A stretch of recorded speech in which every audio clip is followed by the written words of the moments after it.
evaluasi pelayanan RSUD Raden Matahir. Nekat menerobos banjir di ruas jalan Kecamatan Limun, sejumlah kendaraan roda 2 mogok. Meningkatnya perdagangan daging anjing ilegal sebabkan percepatan penyebaran rabies.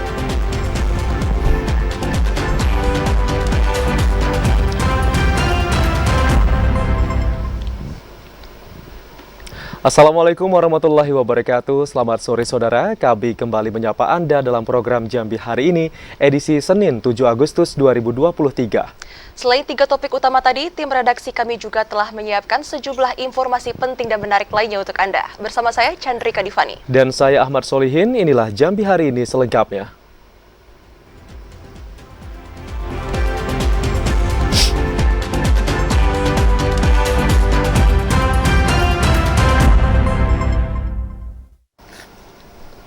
Saudara, untuk memastikan kejadian serupa tidak terulang lagi, Gubernur Jambi Al-Haris memastikan akan segera melakukan evaluasi pelayanan RSUD Raden Matahir Jambi.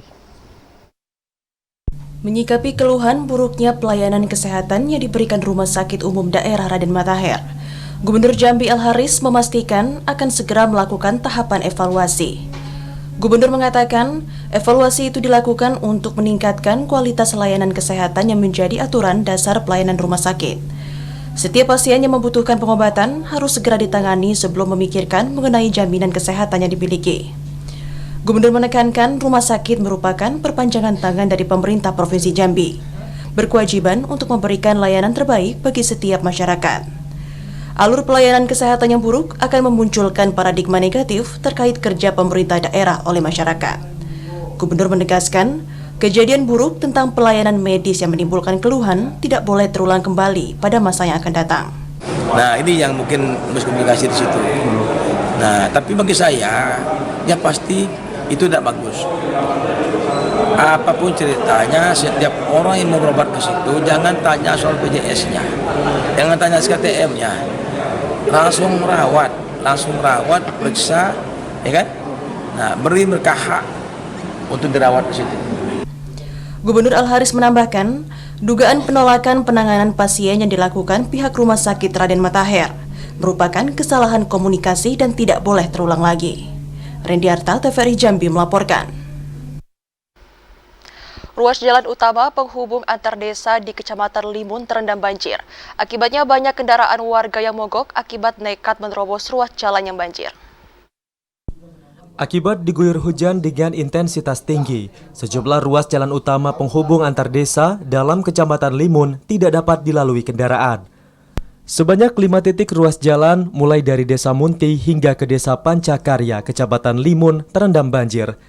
Dari 5 titik tersebut, ruas yang terparah dan sulit dilalui kendaraan berada di wilayah Bukit Canago dengan kedalaman banjir mencapai 1 meter lebih. Ruas jalan ini hanya dapat dilalui kendaraan sport dan kendaraan double cabin. Salah seorang warga, Karya, mengatakan hujan deras yang mengguyur wilayah Kecamatan Limun di bagian hulu terjadi sejak malam hingga subuh dengan intensitas hujan tinggi yang menyebabkan Sungai Batang Limun meluap hingga melumpuhkan ruas jalan transportasi antar desa. Sejumlah kendaraan roda 2 yang nekat menerobos mengalami mogok akibat terendam banjir. Oh, tadi mati? Iya, mati tadi. Karena banjir tadi? Berapa titik yang parah situ? Ada setitik banyak yang parah. Ini berapa titik kalaunya? Ada 2. Banjir yang menggenangi ruas jalan antar desa dalam Kecamatan Limun sudah menjadi langganan sehingga warga yang melintas tidak lagi panik. Bahkan ruas jalan Renapauh dan sekitarnya ini selalu terendam dengan ketinggian mencapai 60 cm. Edi Kusnadi, TVRI Jambi melaporkan.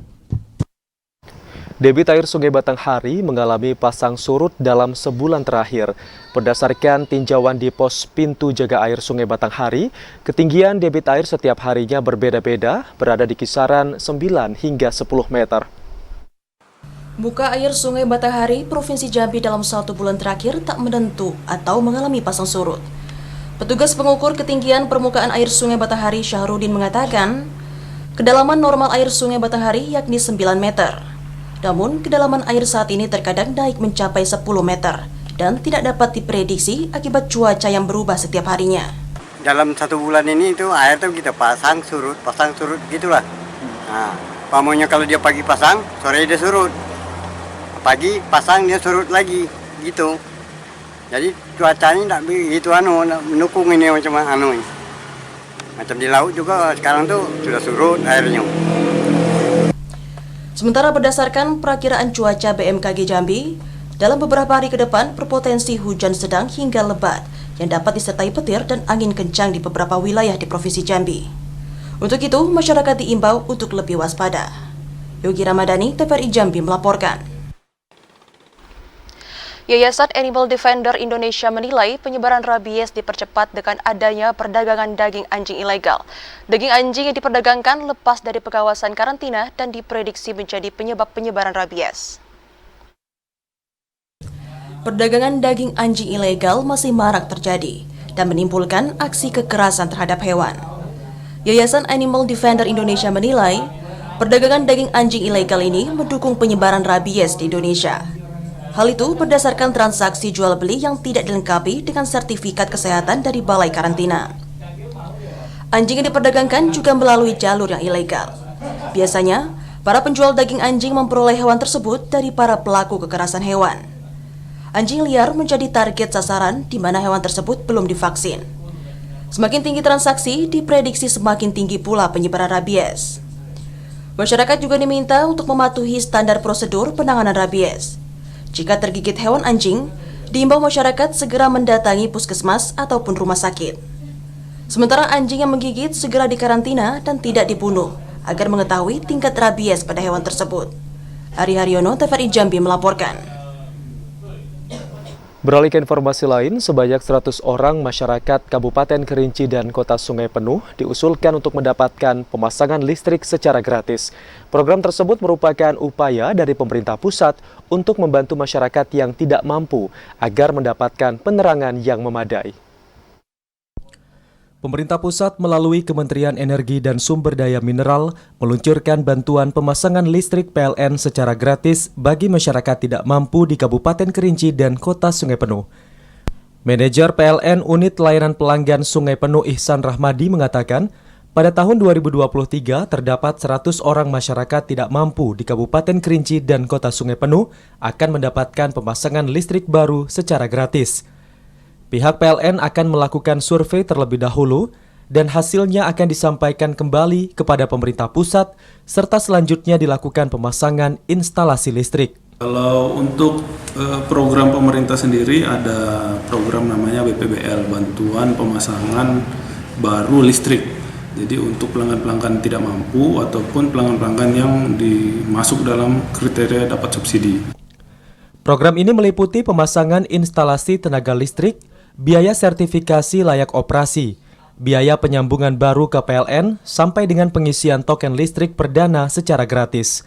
Ilwan, TVRI Jambi melaporkan. Dukung kelancaran pemilu 2024, Polres Merangin lakukan deteksi dini ancaman terorisme. Informasi selengkapnya akan kami hadirkan dalam segmen Menuju Pemilu. Tetaplah bersama kami.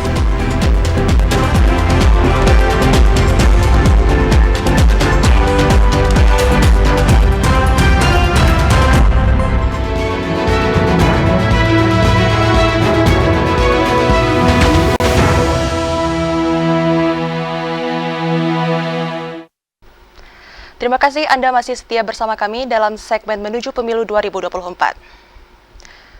Peraturan KPU nomor 15 tahun 2023 tentang kampanye pemilu 2024 telah diterbitkan oleh KPU Republik Indonesia. Namun KPU Provinsi Jambi masih menunggu petunjuk teknis terkait pelaksanaan peraturan tersebut. Komisi Pemilihan Umum Republik Indonesia telah menetapkan aturan kampanye pemilu 2024. Penetapan itu dilakukan dengan penerbitan PKPU nomor 15 tahun 2023 tentang kampanye pemilu 2024. Selain memuat aturan kampanye, PKPU tersebut juga mengatur jadwal kampanye pemilu 2024 yang dilaksanakan pada 28 November 2023 hingga 10 Februari 2024 atau selama 75 hari. Untuk rincian jadwal kampanye pada 28 November 2023 hingga 10 Februari 2024, pertemuan terbatas, pertemuan tatap muka, penyebaran bahan kampanye kepada umum, pemasangan alat peraga kampanye di tempat umum, debat pasangan calon presiden dan wakil presiden, dan media sosial. Kemudian pada 21 Januari hingga 10 Februari 2024, kampanye rapat umum, iklan media massa, baik cetak elektronik dan media daring. Pada tanggal 11 hingga 13 Februari 2024 merupakan masa tenang. Ketua KPU Provinsi Jambi, Iron Sahroni mengatakan, meski PKPU mengenai kampanye telah diterbitkan, namun pihaknya masih menunggu petunjuk teknis dari KPU Republik Indonesia terkait peraturan tersebut. Ini kan baru terbit PKPU-nya ya. Nah, biasanya dengan terbitnya PKPU itu nanti ya, KPU RI akan melaksanakan tindak lanjut ya, misal dengan melaksanakan sosialisasi, melakukan koordinasi ya, kemudian bimbing teknis ya, termasuk nanti dengan mengundang kami KPU Provinsi, KPU Kota ya, untuk terkait dengan kampanye ini. Tapi tentu nanti kan kampanye itu kan banyak macamnya. Ada kampanye yang misalnya adalah pertemuan terbatas, tatap muka, ya, pemasangan APK, ya, kemudian kampanye rapat umum seperti itu kan, pertemuan terbatas, kampanye umum gitu kan. Nah, kemudian kampanye di media cetak, elektronik, semua diatur nanti, ada aturannya. Selain itu, KPU juga mengatur terkait jadwal kampanye Pilpres jika nantinya terjadi putaran kedua, yakni pada tanggal 2 hingga 22 Juni 2024. Sedangkan untuk masa tenangnya yakni pada 23 hingga 25 Juni 2024. Yogi Ramadhani, TVRI Jambi melaporkan. Polres Merangin mendeteksi dini ancaman terorisme di wilayah hukumnya. Polres Merangin juga menggandeng Forkopimda untuk berperan aktif memberikan edukasi kepada masyarakat akan bahaya terorisme. Polres Merangin mendeteksi dini aksi terorisme untuk menjamin rangkaian pemilihan umum atau pemilu tahun 2024 berjalan aman, lancar, dan demokratis. Hal ini sejalan dengan perintah Kapolri Jenderal Listio Sigit Prabowo untuk terus mengawasi perkembangan terkait terorisme di tanah air.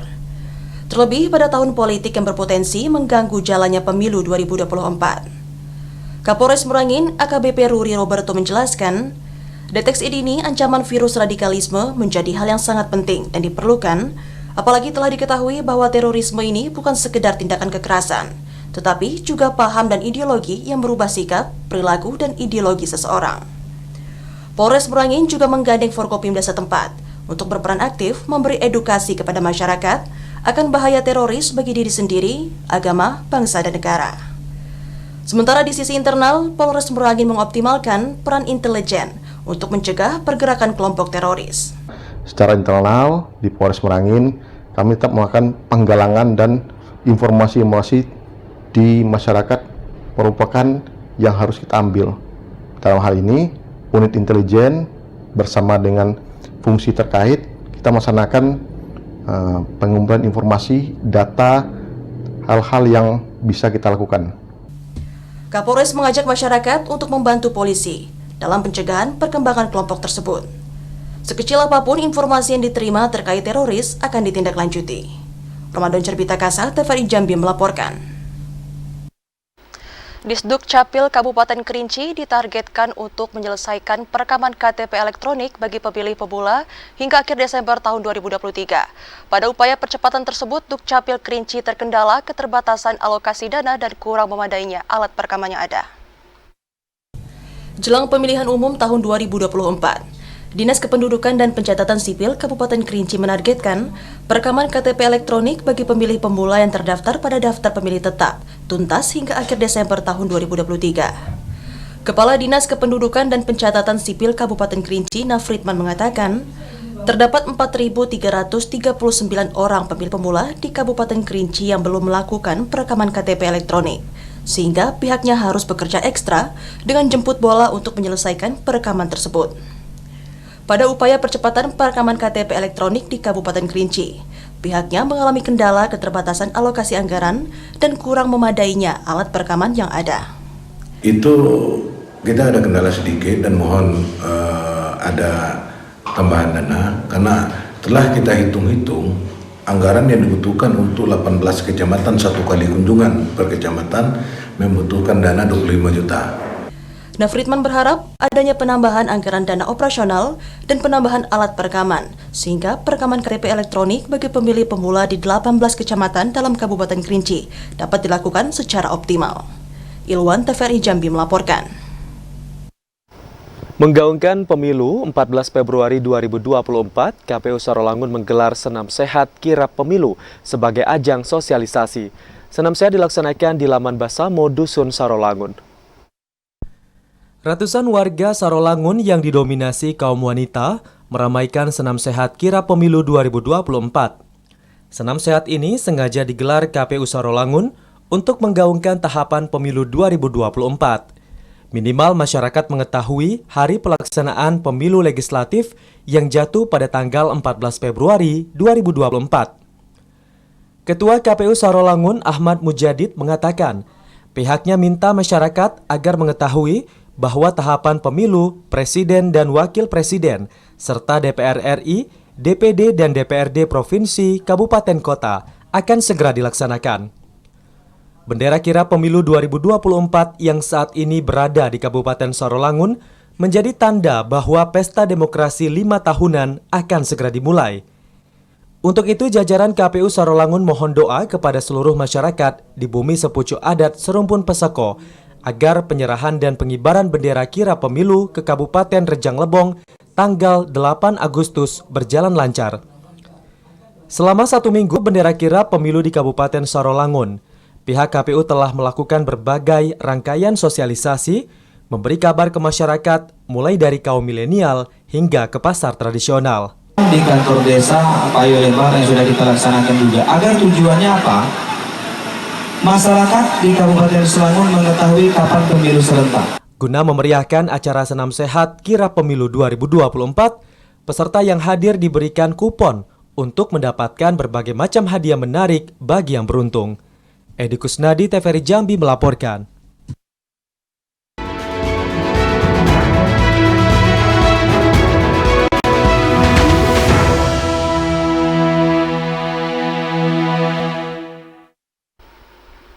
Beralih ke sorotan lainnya, Saudara, KCBN Candi Moro Jambi siap menjadi tuan rumah peringatan Hari Waisak secara nasional tahun 2024. Kesiapan ini dipastikan oleh Gubernur Jambi dan Kepala BPK Wilayah 5 Jambi. Setelah mengunjungi kawasan Cagar Budaya Nasional Candi Moro Jambi pada minggu kemarin, Gubernur Jambi Al-Haris memastikan kawasan Candi Moro Jambi siap menjadi tuan rumah penyelenggaraan Waisak secara nasional pada tahun 2024 mendatang.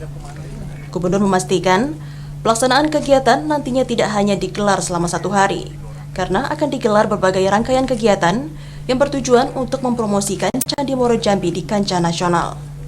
Kemarin, nah mereka memang menghendaki tahun depan Waisak Indonesia itu di sini, Waisak nasional. Nah, beliau kemudian datang ke rumah saya itu berkunjung melihat situasi Jambi, siap apa nanti kita akan bikin di sini. Bilang kita siap. Kapan lagi candi ini kita nobatkan untuk menjadi candi yang memang berskala nasional. Sementara itu, Kepala Balai Pelestarian Kebudayaan Wilayah 5 Jambi Kemendikbudristek Agus Widiatmoko juga menyatakan kesiapan untuk menjadi tuan rumah Waisak Nasional tahun 2024. Tidak hanya tingkat nasional, bahkan kawasan Cagar Budaya Nasional Candi Moro Jambi juga siap menyelenggarakan Waisak di tingkat internasional. Berbagai sarana dan prasarana serta infrastruktur telah dilakukan penataan jelang pelaksanaan kegiatan tahunan tersebut. Waisak secara nasional kita sudah siap, ya, infrastruktur sudah ada, kawasan ini juga sudah ditata, ya, walaupun tahun 2024 tetap kita menata, tetapi secara nasional kita siap. Jangankan nasional, internasional pun kita siap. Setidaknya ada 4 titik yang telah disiapkan. Pertama, di kawasan Candi Kedaton yang merupakan lokasi ritual. Kemudian Candi Bumbung, Candi Gedong, dan Candi Astona. Azam Afnan, TVRI Jambi melaporkan. Guna meningkatkan kompetensi, seorang guru seyogyanya mengikuti sertifikasi bidang keilmuan termasuk guru Al-Quran, sehingga proses pembelajaran kepada anak didik semakin optimal. Semua metode dalam pembelajaran Al-Quran memiliki tujuan yang sama, yakni memberikan kemudahan bagi yang ingin belajar Al-Quran. Suatu metode memiliki pengaruh yang sangat besar pada keberhasilan, kesuksesan, dan ketuntasan dalam setiap tahapan pembelajaran. Oleh karena itu, sebuah metode wajib dikuasai oleh seorang guru pengajar Al-Quran. Tidak hanya kemampuan, namun kompetensi guru juga menjadi sorotan. Saat ini, sebaik apapun metode yang digunakan, keberhasilan pembelajaran Al-Quran sangat tergantung pada kompetensi guru. Sertifikasi guru Al-Quran menjadi instrumen yang niscaya dilakukan, setidaknya dapat menjamin standar kompetensi guru Al-Quran. Founder Askar Kauni, Ustadz Habibur Rahim mengatakan, sertifikasi dan standarisasi guru Al-Quran metode Kauni merupakan pintu untuk menjadi guru Al-Quran yang berkompeten. Dengan metode Kauni ini, penghafal Al-Quran semudah tersenyum. Tidak hanya pelatihan, kami juga menambah dengan sertifikasi dan standarisasi guru Al-Quran metode Kauni, supaya nanti semakin banyak umat Islam yang bisa mengajarkan metode ini, sehingga niat kita untuk menghilangkan buta huruf Al-Quran, dan kita punya mimpi, punya visi untuk mencetak 10 juta Al-Quran, 10 juta Ahlul Quran di tahun 2024. Salah seorang peserta sertifikasi dan standarisasi metode Kauni, Yulita Sawani, mengatakan sangat bersyukur dapat belajar dan mengikuti sertifikasi.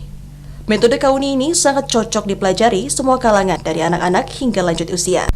Sebanyak 44 peserta umum dan 24 peserta dari Askar Kauni mengikuti sertifikasi tersebut. Metode Kauni yang Masya Allah keren, mantap, yang siapapun dalam kondisi apapun, baik anak kecil, orang besar, tua, yang tidak punya hafalan, yang punya hafalan, yang lancar bacanya, yang tidak lancar bacanya, semua mengikuti metode ini. Alhamdulillah sangat dimudahkan. Mudah-mudahan dengan mengikuti metode ini di kota Jambi makin banyak yang mencintai Al-Quran. Agar dapat lulus sertifikasi guru Al-Quran, peserta diminta mengirimkan 3 video sedang mengajar Al-Quran kepada siapa saja dengan metode yang telah diajarkan. Sertifikasi dan standarisasi metode Kauni menghadirkan 3 narasumber dan sertifikator dari Askar Kauni Pusat, yakni Ustadz Habibur Rahim, Ustadz Bobi Herwibowo, dan Ustadz Hilal. Sebelum menghadiri acara sertifikasi, Ustadz Bobi Herwibowo menyempatkan diri meletakkan batu pertama pembangunan dapur umum di kantor Askar Kauni Jambi. Pondok pesantren Askar Kauni Jambi memiliki 20 santri dan santriwati. Askar Kauni merupakan yayasan atau lembaga non-profit yang masih membutuhkan donasi untuk pembangunan pondok pesantren. Madon Junaidi, TVRI Jambi melaporkan. Saudara, momentum kemerdekaan 17 Agustus 2023, 307 warga binaan Lapas Kelas 2B Muara Bungo diusulkan dapatkan remisi. Sebanyak 307 narapidana di Lapas Kelas 2B Muara Bungo diusulkan mendapatkan remisi kemerdekaan pada 17 Agustus 2023. Jumlah usulan tersebut lebih banyak dibandingkan tahun 2022. Kasubsi Registrasi dan Bimkemas Lapas Kelas 2B Muara Bungo, Edi Suryatno, mengatakan, remisi kemerdekaan merupakan remisi umum yang diberikan kepada narapidana pada hari ulang tahun kemerdekaan Republik Indonesia. Narapidana yang diusulkan tersebut telah memenuhi beberapa persyaratan untuk mendapatkan remisi, seperti diantaranya berkelakuan baik selama menjalani hukuman, disiplin dalam menjalani hukuman di dalam lapas, serta selama 6 bulan terakhir tidak melanggar aturan di Lapas Kelas 2B Muara Bungo. Kita Lapas Muara Bungo untuk tahun ini, untuk 2023, mengusulkan 307 warga binaan pemasyarakatan, yang narkoba 178 orang, korupsi 2 orang, pidana umum 127 orang. Dari jumlah WBP saat ini 511 orang. 307 narapidana yang diusulkan untuk mendapatkan remisi terdiri dari 178 narapidana kasus narkoba, 2 narapidana kasus korupsi, serta 137 narapidana umum. Mukriandi, TVRI Jambi melaporkan. Ditlantas Polda Jambi mengapresiasi kinerja AJT dalam membantu mengatasi masalah akibat angkutan batubara. Kebijakan AJT akhir-akhir ini dinilai membantu menurunkan kemacetan akibat transportasi batubara. Direktur Lalu Lintas Polda Jambi, Kombes Pol Davi, mengapresiasi kebijakan yang akhir-akhir ini dilakukan oleh Asosiasi Jasa Transportir. AJT dinilai sangat membantu menurunkan angka kemacetan yang terjadi akibat angkutan batubara. Berbagai kebijakan seperti menyediakan mobil derek, menambah lubang, monitoring hilir mudik angkutan batubara, hingga penyediaan lahan parkir dilakukan oleh AJT. Kebijakan tersebut akhirnya mampu membantu polisi untuk mengurai permasalahan yang timbul akibat batubara. dan diharapkan kemacetan panjang tidak lagi terjadi. Ya, mereka sudah turun ke jalan, ya, mereka sudah melibatkan juga potensi masyarakat, ya, melibatkan juga potensi-potensi dari daerahnya masing-masing, dari asosiasi tersebut untuk bisa memantau satu potensi-potensi kemacetan. Yang kedua juga sudah berupaya untuk menyiapkan sarana prasarana terkait dengan jalan rusak. Meski demikian, Ditlantas masih meminta ketertiban dari para sopir angkutan batubara dalam jumlah kapasitas muatan. Saat ini masih ditemukan angkutan batubara yang mengangkut muatan melebihi kapasitas truk yang mengakibatkan patah as kendaraan. Hari Haryono, TVRI Jambi melaporkan. Saudara, warga Mestong terima uang ganti untung pembangunan proyek nasional pembangunan jalan tol Sumatera Selatan Jambi. Para warga mendapatkan ganti rugi hingga miliar rupiah. Warga Desa Muaro Sebapo, Kecamatan Mestong, Kabupaten Muaro Jambi mendapatkan ganti untung dari pembangunan proyek nasional Jalan Tol Bayung Lincir, Sumatera Selatan, Tempino, Jambi. Sejumlah warga yang tanahnya terdampak proses pembangunan ini diberikan uang pengganti yang setimpal oleh pemerintah. Salah seorang warga Kecamatan Mestong, Kabupaten Muaro Jambi, Sutaryo, mengatakan akibat pembangunan jalan tol, 2 unit rumah dan lahan dengan luas 2,6 hektar terdampak dan langsung diganti oleh pemerintah. Sutaryo mengaku mendapatkan uang ganti sebesar 19,5 miliar rupiah. Uang tersebut digunakan untuk membeli tanah dan membangun rumah kembali seharga 1,8 miliar lebih, membeli kebun sawit serta membeli mobil untuk ke kebun. Warga berharap pembangunan tol bisa berdampak positif untuk ekonomi masyarakat Desa Muaro Sebapo dan mendapat pekerjaan. Untuk lahan yang terdampak untuk pembangunan tol itu luasnya 261 tumbuk, jadi kira-kira itu 2,6 hektar yang terdiri dari lahan pekarangan dan lahan kebun. Hal serupa juga dirasakan Umi Kalsum yang menerima ganti hampir 2 miliar rupiah. Setelah tanahnya seluas 70 meter persegi terkena proyek tol Bayung Lincir Tempino Jambi. Selain mendapat ganti untung bangunan rumah, tanaman miliknya juga diganti. Yang saya terima sekitar 2M duitnya, saya beli tanah, terus bikin rumah, inilah rumahnya. Yang lain keuangannya kita bagi-bagi anak, terus dibeli kendaraan buat kerja, dibeliin kebun ada sedikit. Jalan tol Bayung Lincir Sumatera Selatan hingga Tempino Jambi sepanjang 35 km kini sedang tahap pembangunan. Asyar, TVRI Jambi melaporkan. Dalam rangka Kenduri Suwarna Bumi, penjabat Bupati Bahyuni Deliansyah menghadiri sedekah adat 4 Lawang. Informasi selengkapnya akan kami hadirkan usai jeda dalam segmen advertorial.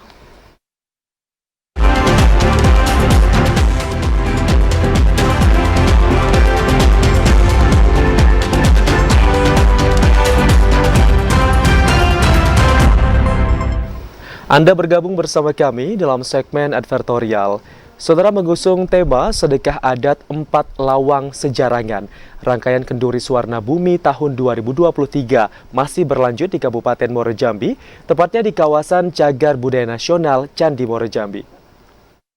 Penjabat Bupati Muaro Jambi, Bahyuni Deliansyah menghadiri Sedekah Adat 4 Lawang Sejarangan yang digelar oleh Balai Pelestarian Kebudayaan Wilayah 5. Kegiatan ini berlangsung di Candi Gumpung, kawasan Cagar Budaya Nasional, merupakan rangkaian dari Kenduri Suwarna Bumi tahun 2023. Kegiatan diawali dengan pawai kontingen dan penandatanganan serta pembacaan syara adat dari 4 desa. Kemudian pemasangan rompi secara seremonial kepada juru pelihara kawasan Candi Muaro Jambi.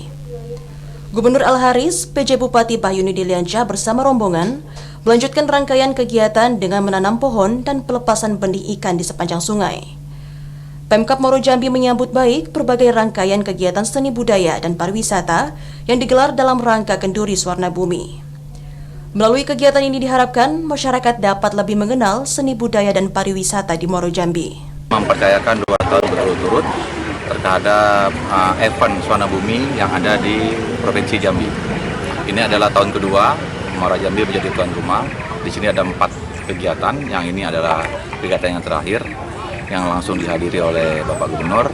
Harapan saya sebagai Bupati juga seluruh masyarakat, mudah-mudahan dengan adanya acara Sambung ini membangkitkan, menggairahkan lagi budaya yang sudah lama semakin hari semakin pudar untuk anak cucu kita nanti ke depan mengenalnya lagi dan membangkitkan pariwisata yang ada di Kabupaten Jambi. Sementara itu, Gubernur Jambi Al-Haris berharap masyarakat desa di kawasan Candi Moro Jambi dapat berkomitmen untuk menjaga kawasan cagar budaya nasional, yakni dengan cara menjaga dan berharap kawasan cagar budaya ini menjadi pusat budaya dan pendidikan baik secara nasional maupun internasional. Satu membuat perdes menjaga bagian Candi Moro Jambi yang masuk wilayah mereka. Nah, agar kuat dia. Kalau perdesnya kuat, nah artinya orang kampung tahu semua. Ya. Nah, ini yang kita harap. Yang kedua, kita juga ingin bahwa candi ini ke depan sebagai pusat budaya. Ya, tidak hanya di Jambi tapi Sumatera dan Indonesia ke depan.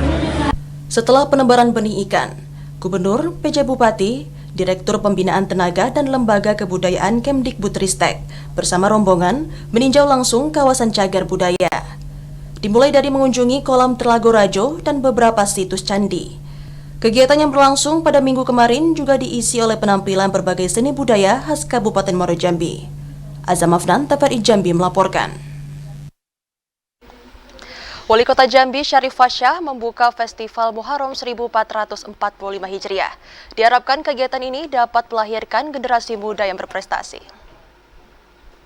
Wali Kota Jambi Syarif Fasya membuka langsung Festival Muharram 1445 Hijriah tahun 2023. Kegiatan digelar di lapangan utama Balai Kota Jambi Senin pagi. Festival Muharram dilaksanakan oleh Badan Kontak Majelis Taklim BKMT Kota Jambi dan Majelis Ulama Indonesia Kota Jambi. Festival Muharram berlangsung hingga 11 Agustus 2023. Wali Kota Jambi Syarif Fasya mengatakan, kegiatan Festival Muharram merupakan agenda rutin yang dilaksanakan setiap tahun. Hal ini bertujuan untuk melestarikan kearifan lokal di Kota Jambi. Kegiatan itu juga bertujuan untuk melatih keberanian anak muda untuk tampil di depan banyak orang dan melahirkan generasi muda yang berprestasi. Ini ada lomba azan dan membaca ayat pendek khusus untuk mu'alaf, ya. Sehingga mu'alaf nanti bisa tampil, bisa ngimam atau bisa untuk azan dan lain sebagainya. Kemudian di tanggal 11-nya nanti, ada tablik akbar, yaitu mengundang ulama Taufikur Rahman SQ yang akan memberikan siraman rohani untuk warga di Kota Jambi ini dan sekitarnya. Maka untuk itu saya selaku Wali Kota Jambi mengundang dan mengajak seluruh lapisan masyarakat di Kota Jambi, khususnya umat Muslim dan sekitarnya, bisa bersama-sama kami nanti untuk mendengar langsung, ya, melihat langsung nanti pada saat tablik akbar apa yang disampaikan oleh Ustadz Taufikur Rahman nanti. Festival Muharram ini melombakan berbagai kegiatan keagamaan, diantaranya lomba azan khusus mu'alaf, lomba hadroh, lomba qosidah, lomba Asmaul Husna, dan berbagai lomba lainnya. Joko, TVRI Jambi melaporkan. Satres Narkoba Polresta Jambi amankan 10 orang penyalahguna narkoba dalam sepekan terakhir. Informasi selengkapnya akan kami hadirkan usai jeda, tetaplah bersama kami di Jambi hari ini.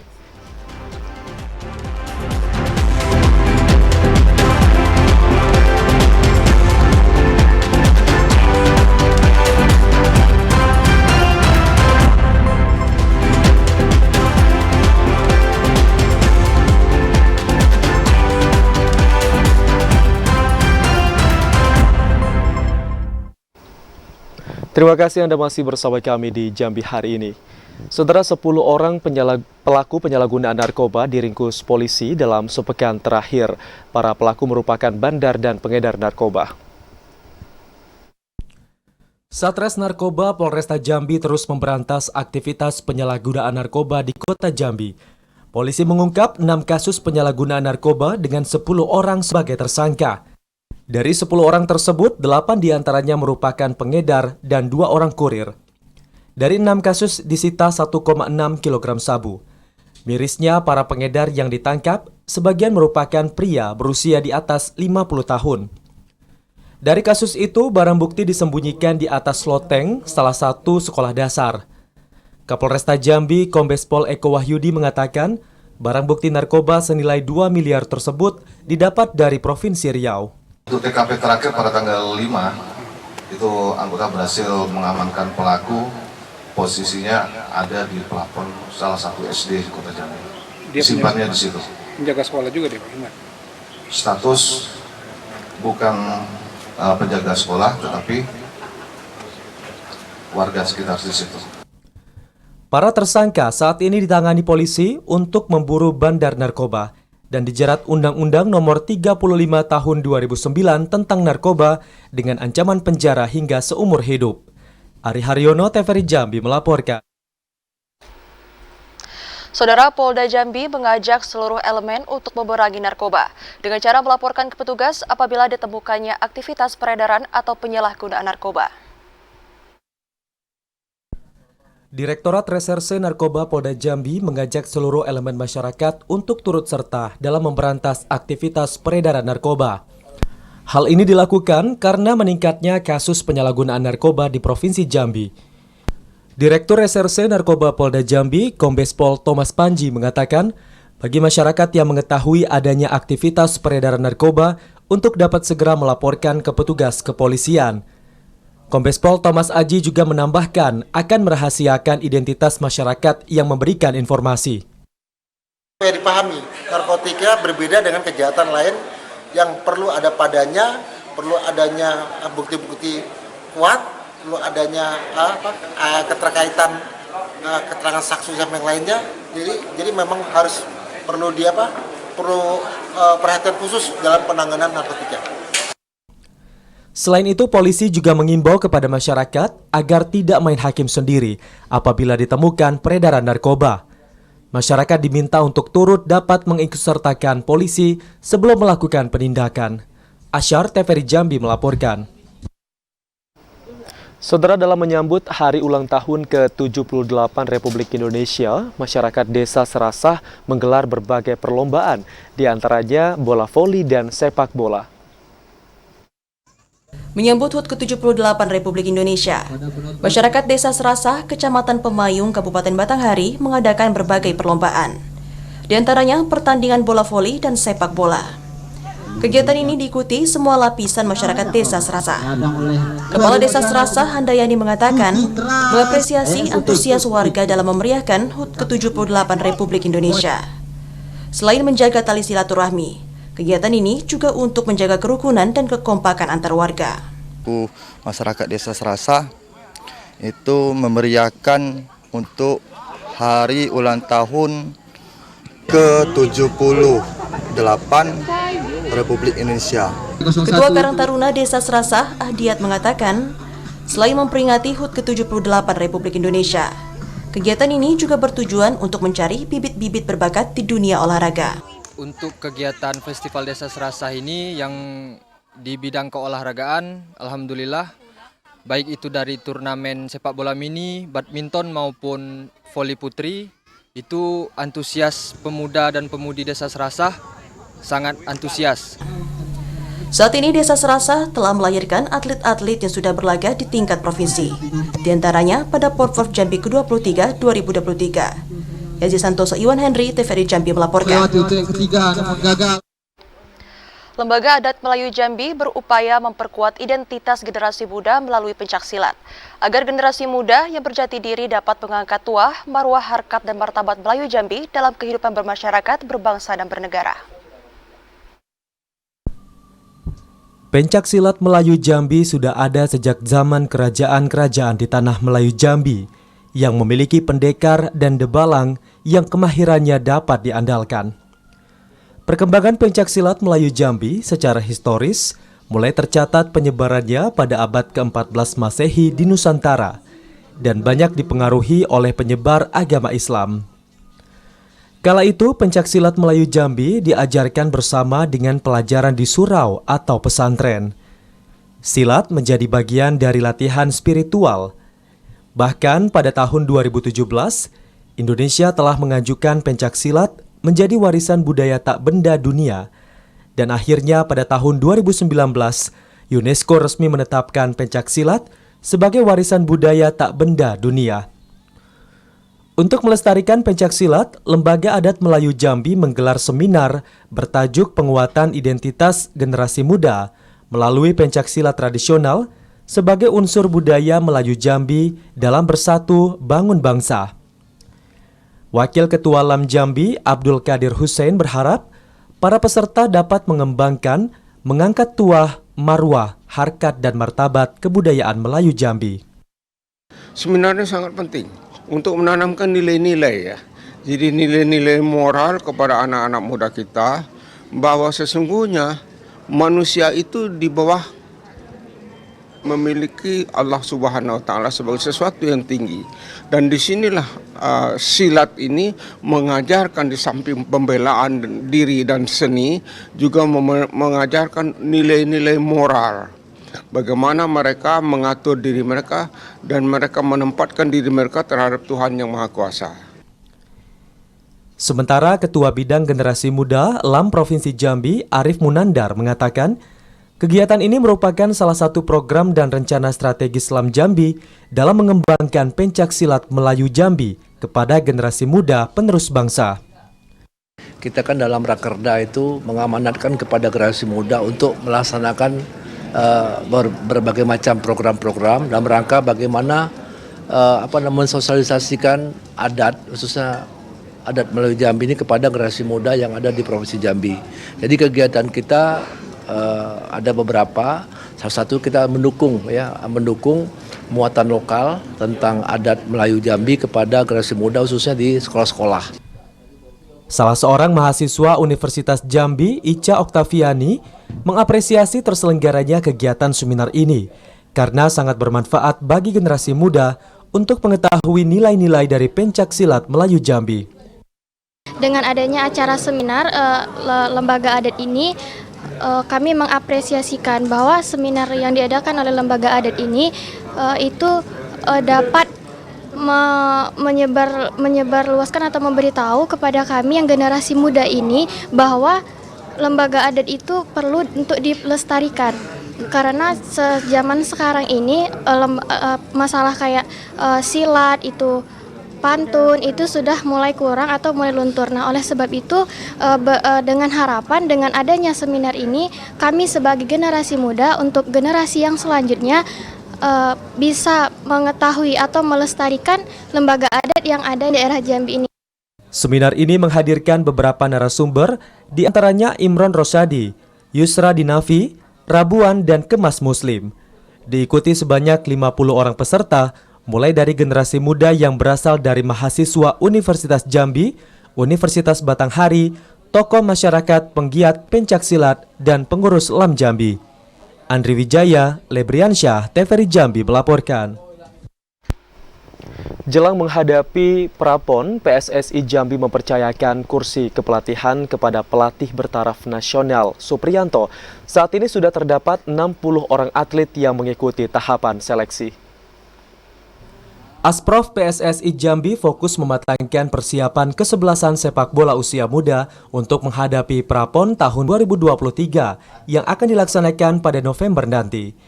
Bahkan pihak PSSI telah menggandeng juru taktik bertaraf nasional Supriyanto sebagai pelatih kepala tim sepak bola asal Jambi tersebut.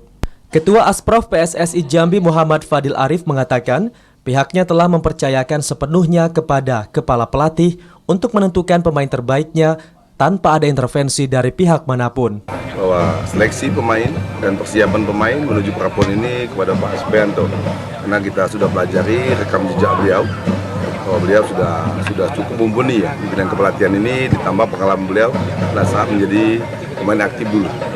Dan ini kepercayaan ini kita serahkan sepenuhnya untuk memilih pemain mana yang tepat. Pelatih kepala Supriyanto mengatakan nantinya juga akan dilakukan tahapan uji tanding dengan klub dalam daerah maupun luar daerah untuk melihat potensi terbaik dari setiap pemain sebelum melangkah ke tahap degradasi pemain. Adakan seleksi tahap bertahap ya. Jadi tahap pertama nanti kita adakan mungkin pada sampai tanggal 9 9 hari Jumat besok ya. Ini yang seleksi untuk tim talent ya, hasil tim talent pada saat prop. Saat ini tahapan seleksi tengah bergulir dengan diikuti sebanyak 60 atlet dari masing-masing perwakilan 11 kabupaten kota. Ade Juniawan, TVRI Jambi melaporkan. Sampai di sini saudara, kami menemani Anda dalam program Jambi hari ini. Terima kasih atas perhatian dan kebersamaan Anda. Dan akhirnya saya Ahmad Solihin. Dan saya Chandrika Divani bersama kerabat kerja yang bertugas pamit undur diri. Wassalamualaikum warahmatullahi wabarakatuh dan sampai jumpa.